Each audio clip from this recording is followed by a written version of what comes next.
श्री शिवाय नमस्तु।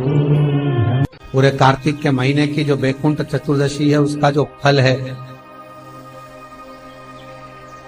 कोई कितना भी विद्या कर दिया हो, कोई कितना भी टोना कर दिया हो, कोई कितना भी किसी भी रूप में तांत्रिकता का भाव कर दिया हो, तो सीधे कहा लौंग और काली मिर्ची रखकर, बमूल के या गुलाब के कांटे रखकर उसको उतारकर उसकी धुनी लेने पर भी बैकुंठ चतुर्दशी के दिन तंत्र विद्या, अघोर विद्या कितनी भी कड़ी हो वो नष्ट हो जाए,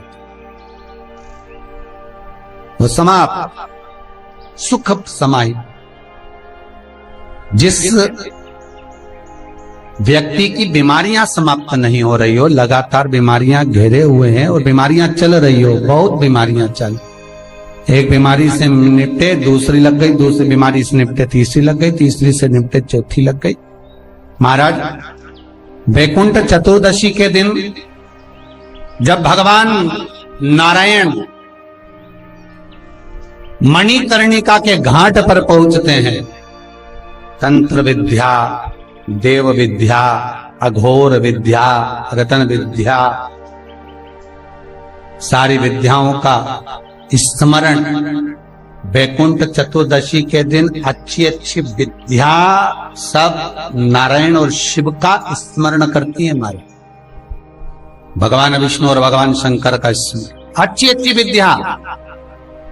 तो शास्त्र कहता है जिसको बहुत रोग हो, एक रोग मिटा दूसरा चालू, दूसरा रोग मिटा तीसरा चालू, तीसरा रोग मिटा चौथा चालू, चौथा रोग मिटा पांचवा चालू, बहुत रोग से ग्रस्त है, कुछ ना करिए, एक काम करिए, 7 काली मिर्ची लो, 5 लौंग लो और 5 बमूल के कांटे, बमूल के वृक्ष के जो कांटे होते हैं, अगर बमूल के वृक्ष के कांटे ना मिले तो गुलाब के कांटे ले लो।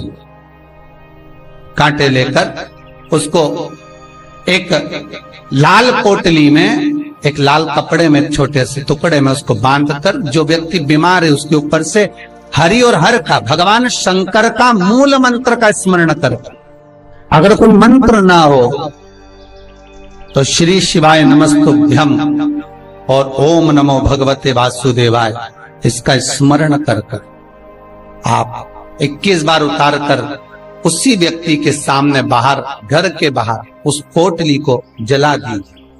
उसकी धुआं उस जीव को लगने जो निरंतर बीमार पड़ रहा है, निरंतर बीमारियां धीरे धीरे छूटने लगेगी। 14 दीप, क्योंकि बैकुंठ चतुर्दशी के दिन, हरिहर मिलन के दिन सुबह और शाम को जो दीपदान करा उसका प्रमाण भले ना है, परंतु रात्रि को जो दीपदान का प्रमाण है वो जीवन का सुख देगा। बैकुंठ चतुर्दशी का ये उपाय अवश्य करिए। जिसको श्वास से जुड़ी हुई प्रॉब्लम रहती है, दमे से जुड़ी हुई प्रॉब्लम रहती है, श्वास की बीमारी रहती है, या महाराज दिन रात खांसी चल रही हो, श्वास से जुड़ी हुई परेशानी चल रही हो, उसके लिए निवेदन है 7 लौंग पीपल के पत्ते पर रख लीजिए और घर के बाहर 5 दिए घी के लगा दीजिए। जिस व्यक्ति को श्वास ज्यादा चलती हो, खांसी ज्यादा चल रही हो, दमा भरा रहा हो, उसके लिए बैकुंठ चतुर्दशी का ये उपाय अवश्य करिए। 5 लौंग या 7 लौंग या 11 लौंग या 21 लौंग, जितनी आप निरंतर एक लौंग कर खाना है, जितने दिन आप खा सकते, पीपल के पत्ते पर रख दें। और बैकुंठ चतुर्दशी का जो मूल मंत्र है उस मंत्र को आप लिख लीजिए, उस मंत्र का स्मरण करिएगा। ओम हीम, हा उस पे ई की मात्रा, अम की बिंदी, हीम। ओम हरिणाक्षाय, हरिणाक्षाय नमः शिवाय। एक बार सब हमारे साथ में बोलें, ओम हीम ओम हरिणाक्षाय नमः शिवाय। बस इस मूल मंत्र जो स्कंद पुराण में वैकुंठ चतुर्दशी का मूल मंत्र कहा गया है। इस मंत्र का 21 बार स्मरण कर कर लौंग को उठा लें और उस लौंग को वापिस लेकर आ जाएं। एक एक लौंग कर कर सुबह या शाम में कभी भी खाना प्रारंभ कर दे। धीरे धीरे दमे की बीमारी में, खांसी में, श्वास में आराम मिलना प्रारंभ हो जाता है।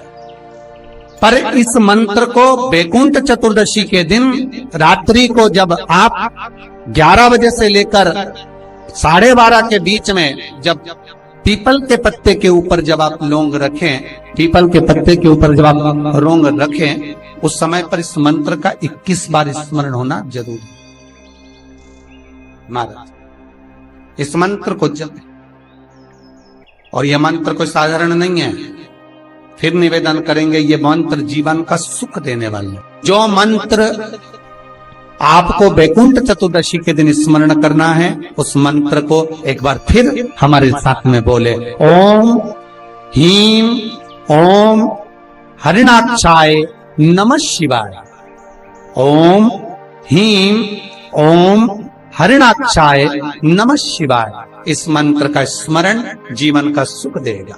जिनको ज्यादा रोग हो, बीमारी हो, तकलीफ हो, कोई व्यक्ति वेंटिलेटर पर पड़ा हुआ है, ऑक्सीजन लग रही है, उसके लिए भी 1 लोटा पानी, उसमें दूध मिलाकर 5 बेलपत्र रखकर आप वैकुंठ चतुर्दशी के दिन उसके नाम का पानी आप हरि और हर को समर्पित कर सकते हैं। अगर मंदिर बंद मिले तो पीपल के पेड़ के नीचे आप चढ़ा सकते हैं। उससे 3 या 4 दिन में आराम लगना प्रारंभ हो जाएगा। पर मंत्र का स्मरण यही करें, ओम ह्रीं ओम हरिणाक्षाय नमः शिवाय। इस मंत्र को जपें जो स्कंद पुराण का मूल मंत्र कहा गया, उसका स्मरण करेंगे रोग बीमारी आदि को मिटाने के लिए। मैं उनके लिए भी कहूंगा जिनकी नौकरी नहीं लग रही, सर्विस नहीं लग रही, बहुत तकलीफ में, बहुत कष्ट और खूब हाथ पैर पटक रही है, कहीं नौकरी लगी नहीं रही है, लॉकडाउन हुआ जब से तो घर में ही बैठे हो, महाराज उनके लिए भी है। महाराज एक कमलगट्टा हाथ में रखिए, किसी जलाशय के पास में, अगर जलाशय दूर हो, नदी, तालाब, बावड़ी, कुआं ये सब दूर हो, तो घर में ही एक तांबे के कलश में पानी भर लीजिए और कलश के पास में एक कमल गट्टा जो हाथ में रखा है उसको जल पात्र के पास में रखकर 7 दिए घी के लगाएं, 1 दिया चौमुखी सरसों के तेल का लगाएं। महाराज उसको रख लें और कमल गट्टा पास में रखकर जो मंत्र अभी आपको बताया, ओम ह्रीं ओम हरिणाक्षाय नमः शिवाय, इस मंत्र का जप करें 1 माला और अपनी कामना कर कर वो कमल गट्टा अपने साथ में रख लें। जब किसी एग्जाम को देने के लिए जाएं, जब किसी इंटरव्यू को देने के लिए जाएं, वो कमल गट्टा आपके साथ लेकर जाएं, आपको सफलता प्राप्त हो। जब फॉर्म भरें तो उसको अवश्य